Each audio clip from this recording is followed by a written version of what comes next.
하나님의 말씀 창세기 2장 18절로 25절입니다. 오늘 말씀의 제목은 죄가 다스리는 가정, 인생도 되겠고 주님이 다스리는 가정, 인생도 되겠습니다. 가정은 하나님께서 직접 계획하시고 세우신 신성한 공동체예요. 그리고 부부를 주셨는데 부부는 또 사랑의 공동체로 세워 주셨습니다. 이 가정을 파괴하는 자가 있는데 이 사탄은 가정을 죄로 파괴합니다. 그래서 오늘 말씀은 죄가 다스리는 가정이 있고 주님이 다스리는 가정이 있어요. 죄가 다스리는 가정에는 두려움이 임했습니다. 창세기 3장 10절 함께 있습니다. 이르되 내가 동산에서 하나님의 소리를 듣고 내가 벗었으므로 두려워하여 숨었나이다. 그때 전에 하나님이 다스리는 가정에는 두려움이 없었어요. 사탄이 와서 선악과를 따먹음으로 두려움이 임했습니다. 그전에는 벌거벗어서 전혀 부끄러움이 없고 두려움이 없었는데 죄가 들어오므로 내가 벗었으므로 두려워하여 숨었어요. 그전에는 숨질 않았는데 무화과나무 잎으로 옷을 만들어 입고 숲속에 두려워서 숨은 겁니다. 오늘날 일부 가정에는 두려움이 가득하죠. 아빠가 온다. 숨습니다. 엄마가 온다. 숨습니다. 또 거절에 대한 두려움, 이혼했기 때문에 가정의 자녀들의 두려움, 형벌에 대한 두려움, 미래에 대한 두려움. 그래서 많은 가정이 이런 두려움에 빠져 있는 가정이 있어요. 지금은 좀 덜하지만 옛날에는 할아버지 하면 얼마나 또 두려웠고 술 마시고 등등 이러한 두려움이 있습니다. 자, 주님이 다스리는 가정에는 두려움 대신에 사랑이 있어요. 요한일서 함께 있습니다. 사랑 안에 두려움이 없고 온전한 사랑이 두려움을 내쫓나니 두려움에는 형벌이 있음이라. 두려워하는 자는 사랑 안에서 온전히 이루지 못하였느니라. 하나님의 사랑이 가정에 임하면 하나님의 온전한 사랑 때문에 두려움이 그 가정에서 떠나가는 거예요. 근데 하나님 믿는다고 하면서 두려워하면 사랑 안에서 온전히 이루지를 못한 거예요. 사랑이 없는 가정에서 자란 사람들의 마음 속에는 두려움이 가득합니다. 이 두려움에 대한 해결책은 하나님을 믿고 하나님의 사랑을 믿는 거예요. 하나님이 나를 자녀 삼아 주셨고 하나님 있는 가정에는 하나님 고처를 함께 한다고 했습니다. 그래서 여러분들 가정에 하나님 모신 가정에는 두려움이 떠나는 거예요. 심지어는 죄역사선 사망인데 예수로 인해서 부활의 생명이 임하는 겁니다. 자, 하나님의 사랑이 임함과 더불어 우리 사람도 하나님의 사랑으로 이제 바뀌어지는 거죠. 지금까지 사랑은 에로스, 가족 간의 사랑, 친구 간의 사랑, 그 사랑밖에 없었어요. 예수님을 믿음으로 아가페 사랑이 우리 안에 들어옵니다. 고린도전서 함께 있습니다. 사랑은 오래 참고 사랑은 온유하며 시기하지 아니하며 사랑은 자랑하지 아니하며 교만하지 아니하며 무례행하지 아니하며 자기 유익을 구하지 아니하며 성내지 아니하며 악한 것을 생각하지 아니하며 불의를 기뻐하지 아니하며 진리와 함께 기뻐하고 모든 것을 참으며 모든 것을 믿으며 모든 것을 바라며 모든 것을 견디느니라. 예수님 믿으면 주님이 우리 가정을 다스리면 이런 아가페 사랑이 쫙 임하는 거예요. 그래서 그의 가정에는 하나님의 사랑으로 인해서 두려움이 떠나고 또 여러분들이 이렇게 아가페 사랑을 실천함으로써 가족 간의 두려움이 떠나고 하나님의 사랑이 그 가정에 축복으로 임하는 겁니다. 자, 두 번째는 죄가 다스리는 가정에는 책임 전가예요. 자기가 져야 할 책임을 고의적으로 남에게 미루는 것이고 다른 사람에게 넘겨 세우는 겁니다. 책임 회피, 또 떠넘기기, 또 내로남불 다 그 안에 해당이 되는 겁니다. 하나님께서 아담아, 내가 네게 먹지 말라 한 명한 그 나무 열매를 네가 먹었느냐? 그랬더니 아담이 하나님이 나에게 주신 여자, 그 여자가 먹으라고 해서 먹는 바람에 그 여자 탓입니다 하고 여자 탓으로 돌렸어요. 하와야, 너 왜 선악과 따먹었냐? 아주 뱀이 꼬는 바람에 뱀 때문에 먹었습니다. 아담은 책임 회피를 하와에게 돌리고 하와는 그 책임 전가를 뱀에게 돌린 거예요. 이렇게 자신들의 행동을 책임을 회피하려고 한 것입니다. 오늘날 많은 가정에서 남편은 아내를 탓합니다. 아이고, 아내 때문에 못 살겠습니다. 남편이 윈수입니다. 부모 잘못 만나가지고 흑수저 때문에 그렇습니다. 형제들은 형제자매 서로 탓을 해요.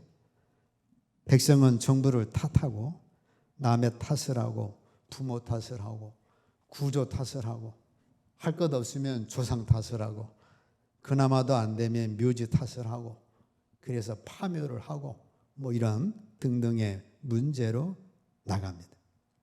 자신의 행동이나 말에 개인적인 책임을 지지 않고 자신의 책임을 다른 사람에게 전가하는 건 이거 죄로 말미암은 비극적인 결과예요. 근데 주님은 책임을 남에게 미루지 않았습니다. 우리 예수님은 책임을 다 자기가 지신 거예요. 첫 아담은 책임지는 것에 실패했습니다. 남자로서의 책임을 여자에게 돌렸어요. 비록 여자가 잘못했다 할지라도 그 책임을 남자가 져야 하는 겁니다. 대속자로서의 책임지는 것에 실패함으로써 남자로서의 특권을 포기한 거예요. 둘째 아담인 예수님은 그 책임을 100% 다 지신 겁니다. 이사야서 53장 함께 있습니다. 그가 찔림은 우리의 허물 때문이요 그가 상함은 우리의 죄악 때문이라. 그가 징계를 받음으로 우리는 평화를 누리고 그가 채찍에 맞음으로 우리는 나음을 받았도다. 우리는 다 양 같아서 그릇 행하여 각기 제 길로 갔거늘 여호와께서는 우리 모두의 죄악을 그에게 담당시키셨도다. 여러분이 구원받기 위해서 1%라도 내가 예수 믿는 것 외에 어떤 행함을 통해 구원의 조건은 없어요. 모두의 죄악을 예수님이 다 담당을 하신 거예요. 100%. 여러분들은 0.001% 그 어떤 행함으로 인해서 구원받는 게 아니에요. 예수님이 100% 책임을 다 지신 겁니다. 그래서 우리 주님이 다스리는 가정, 주님이 다스리는 우리 인생이 되면 다른 사람이나 환경에 책임을 전가하는 게 아니에요. 그거는 비겁한 행동입니다. 책임의 대부분은 자신에게 있는 거예요. 책임질 수 있는 사람이 탁월한 사람이고 책임지는 사람이 용기 있는 사람이고 하나님은 여러분들이 책임지기를 원하십니다. 책임질 때 문제가 해결되고 책임질 때 하나님께서 구원하시고 성도는 책임지는 자예요. 근데 죄가 들어오면 책임 전가, 책임 회피, 남의 탓 그렇게 돌리는데 이것이 첫사람 아담의 모습이에요. 자, 우리에게도 이런 첫사람 아담의 모습은 십자가에 못 박고 예수님이 우리 안에 둘째 아담으로 오셔서 그분은 100% 책임을 지시는 분이에요. 그래서 우리도 여러분들 가정에 아내 탓, 남편 탓, 부모 탓이 아니라 모든 탓은 내 책임을 감당하고 나갈 때 거기에서 하나님의 축복이 임하여 지는 겁니다. 여러분들의 가정이 책임 전가가 아니라 책임지는 가정 되시기를 축복합니다. 자, 세 번째는 죄가 다스리는 가정에는 권력과 지위의 남용, 억압이 있습니다. 하나님은 하에게 너는 남편을 원하고 남편은 너를 다스릴 것이니라. 그래서 권력과 지위의 남용은 죄가 가져온 결과예요. 하나님과 동등에 지음받았는데 아내가 남편의 다스림을 받게 됐습니다. 지금 우리나라는 그런 상황은 덜하고 오히려 역전된 상황이 많은데 지금까지 조선시대를 거쳐서 또 지금도 중동의 아프리카의 수많은 나라에 수많은 우리 여자분들이 이러한 권력과 지위의 남용을 통한 학대를 당하고 있습니다. 많은 가정에서 남편이 아내를 학대하고 아버지가 자녀를 학대합니다. 이런 행위들은 사랑하고 존중하는 관계를 이루려는 하나님의 본래 계획에 반대되는 거예요. 주님이 다스리는 가정은 반대가 됐습니다. 요한복음 함께 읽습니다. 내가 주와 또는 선생이 되어 너희 발을 씻었으니 너희도 서로 발을 씻어주는 것이 옳으니라. 내가 너희에게 행한 것 같이 너희도 행하게 하려 하여 본을 보였노라. 주님이 다스리는 가정은 완전히 역전이 돼가지고 제자들 전부 다 네가 발을 씻겨야 된다 하고 다 미루고 있었을 때 주님이 수건 두르시고 대여물을 떠다가 베드로 발도 씻겨주시고 가룟 유다 발도 씻겨주시고 그래서 내가 너희 발을 씻었으니 너희도 서로 발을 씻어주는 것이 옳으니라. 내가 너희 행한 것 같이 너희도 행하게 하려 하여 본을 보였노라. 인자가 온 것은 섬김을 받으려 함이 아니라 도리어 섬기려 하고 자기 목숨을 많은 사람의 대속물로 주려 내가 왔다. 그래서 우리 주님은 만왕의 왕 만주의 주 하나님이신데 피조물된 죄인된 우리의 발을 씻겨 주신 겁니다. 부부간에 살면서 많은 문제에 부딪히게 돼요. 그럴 때 자신의 입장을 내세우면서 고집을 세우는 경우가 있고 두 번째는 하긴 하는데 마지못해서 기꺼이 그냥 할 수 없어서 기분 맞춰주는 경우가 있고 세 번째는 기꺼이 상대를 섬기는 거예요. 섬김은 최고의 사랑의 표현입니다. 서로 부부간에 고집 세우는 것도 좋지만 또 마지못해서 그냥 그것도 좋지만 뭐가 제일 좋아요? 기꺼이 우리 주님처럼 상대를 섬겨주는 그런 부부가 되시기를 축복합니다.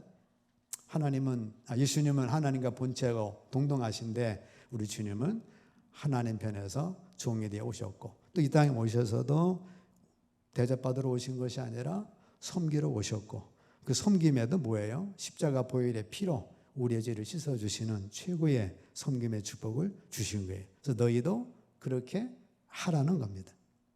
남편의 권위는 스스로의 만족을 위해서가 아니라 아내와 가정의 유익을 도모하는 데 사용함에 있는 거예요. 그래서 내가 남자다, 내가 남편이다가 아니라 그 권위를 섬기는 권위로 사용을 하라는 겁니다. 아내 편도 마찬가지죠. 남편이든 아내든 스스로가 아니라 상대방을 위해 살아가라는 것입니다. 이는 결혼해서 부부로 살아가는 일에 포함된 가장 고단하지만 가장 중요한 일이고 가장 힘든 일이지만 가장 가치 있는 일로 우리 삶을 변화시키는 축복의 원동력이 됩니다. 자, 네 번째, 죄가 다스리는 가정에는 살인이 있었어요. 성경 최초의 살인 사건은 부족 간 싸움이 아니라 가인이 동생 아벨을 죽인 사건이에요. 살인 사건이 많이 나지만 길거리에서 살인 사건 나는 건 드물죠. 대부분은 가정 안에서 사건이 더 많아지는 겁니다.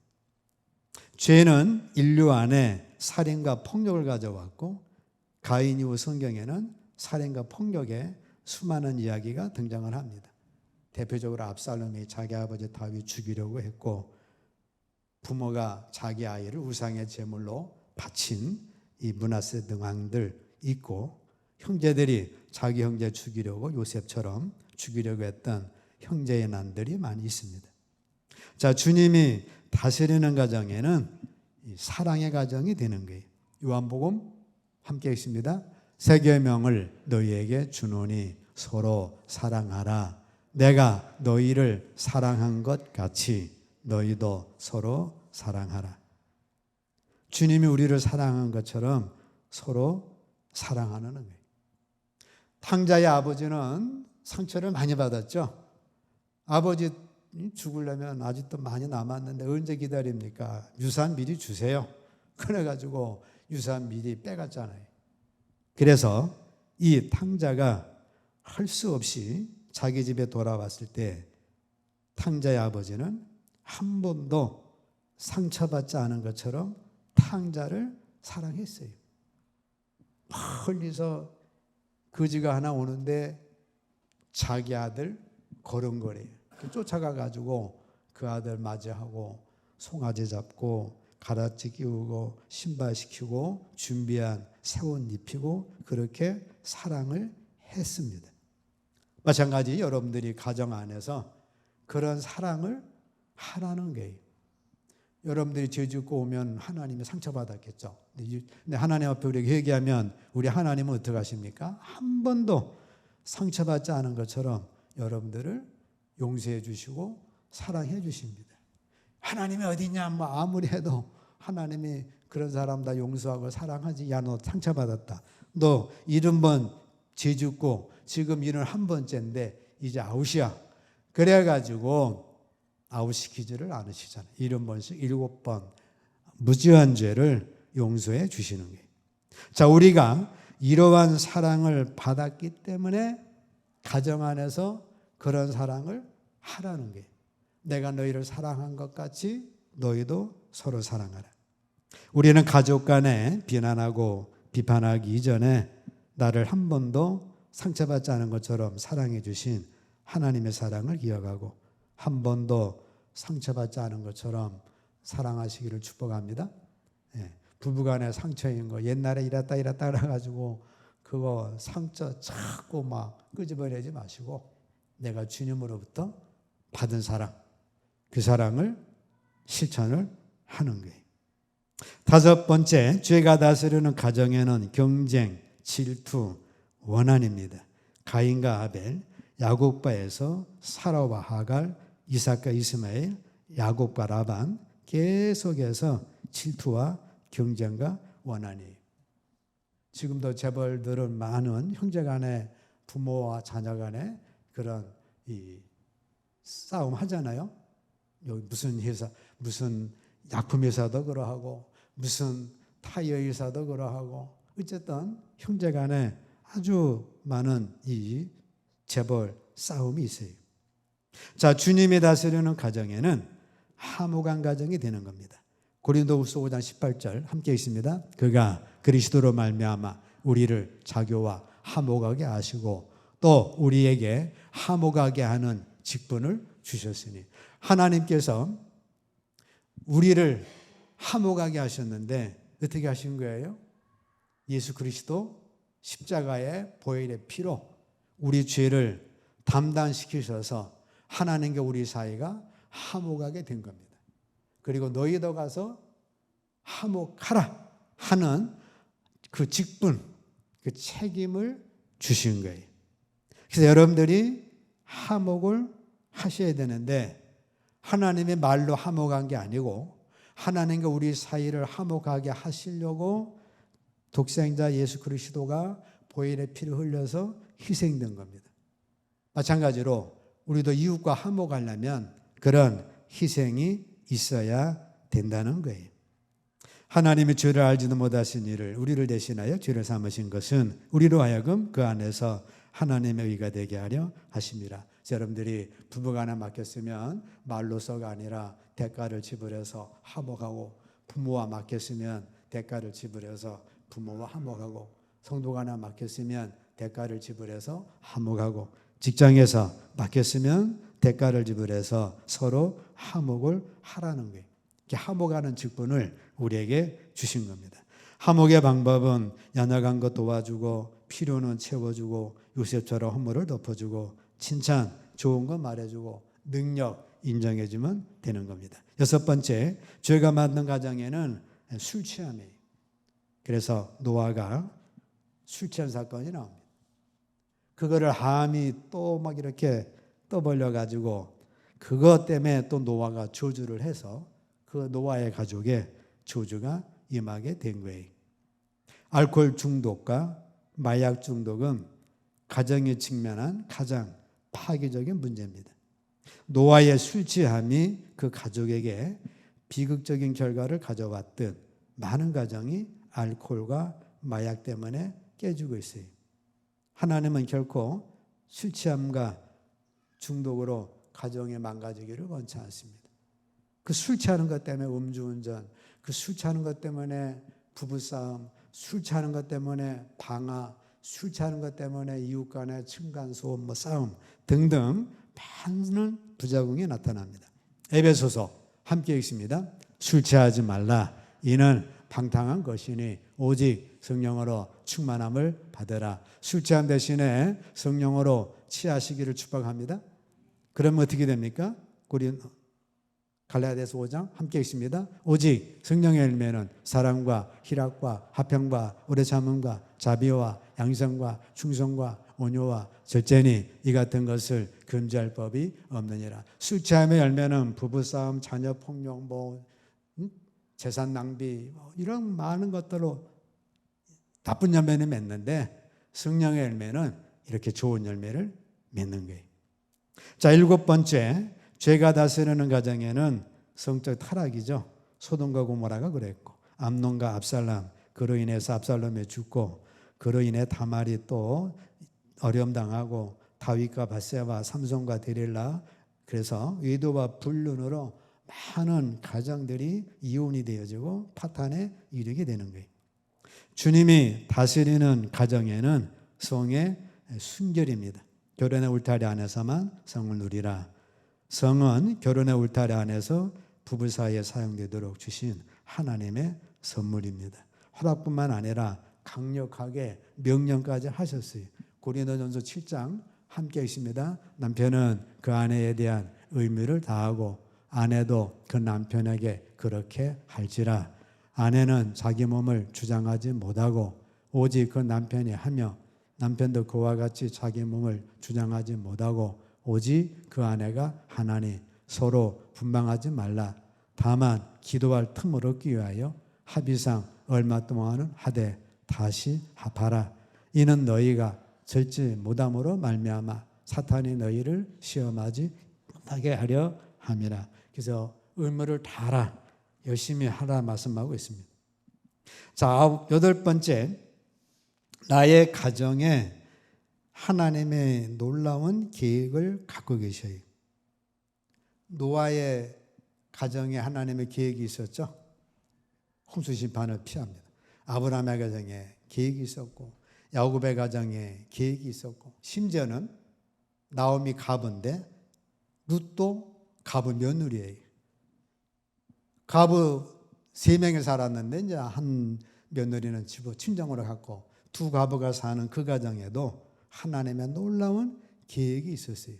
어떻게 된 거예요? 룻이 보아스를 만나 다윗의 할아버지가 되는 오벳을 낳습니다.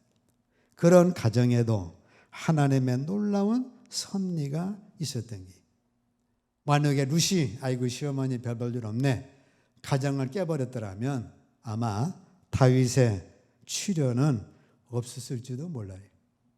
여러분들 가정에 이런 하나님의 놀라운 계획이 있는 거예요. 저희 고향에 저희 집이 처음 예수 믿었잖아요. 하나님의 놀라운 계획은 어쨌든 저희 집을 통해서 그 마을에 교회가 세워지는 은혜를 입습니다. 루디아의 가정, 유럽 최초의 교회가 세워지는 그 은혜의 놀라운 계획이 있었던 거예요. 여러분들 지금 현재 여러분의 가정이 나오미 같이 룻과 같이 가부들이 사는 아주 최어려운 가정이라 할지라도 그 가정에 하나님의 놀라운 계획이 있음을 믿기를 축복합니다.